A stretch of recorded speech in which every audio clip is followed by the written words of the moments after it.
Mga kapatid, narito tayo ngayon upang pagnilayan ang isa sa mga pinakamatinding katotohanan ng ating pagkatao, ang huling araw ng ating buhay. Ang araw na ito ay hindi maiiwasan at ito'y darating sa atin lahat, gaano man tayo kalapit o kalayo sa Diyos. Ngunit sa halip na takot o pangamba ang maghari sa ating puso, dapat nating yakapin ang araw na ito bilang bahagi ng dakilang plano ng may kapal. Sa ating mga huling sandali, madarama natin ang bigat ng bawat pagkakamali, ng bawat kasalanan at ng bawat kabutihang ating nagawa. Ngunit sa gitna ng lahat ng ito, nandyan ang pangako ng Panginoon, ang pangakong hindi nagbabago, na sa kapila ng kamatayan ay may buhay na walang hanggan. Mula sa alabok tayo nagmula at sa alabok tayo babalik.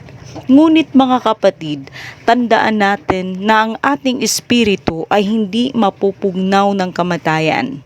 Ang ating kaluluwa ay hinugis sa wangis ng Diyos at sa kanyang piling tayo magbabalik. Sa oras ng ating pagpanaw, hindi tayo dapat magdalawang isip o matakot. Ito'y isang pagkakataon na pumasok sa pintuan ng isang bagong buhay, isang buhay na walang sakit, walang luha at walang hanggan. Ang kamatayan ay hindi wakas. Ito'y simula ng buhay na tunay.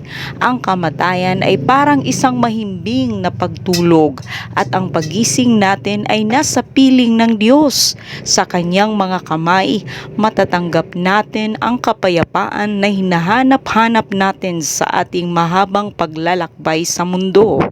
Ang mga sugat ng kahapon ay gagaling. Ang mga tanikala ng kasalanan ay mabubuwag at tayo'y magiging malaya upang masilayan ang kagandahan ng langit, upang marinig ang mga himno ng mga anghel at upang makasama ang mga nauna ng pumanaw na ating minamahal. Mga kapatid, habang naririto pa tayo sa lupa, gamitin natin ang bawat sandali upang maglingkod, magmahal at magpatawad.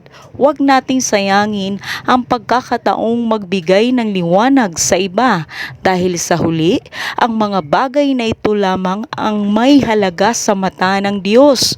Kung paano tayo nagmahal at naglingkod, ito ang magiging batayan ng ating buhay na walang hanggan.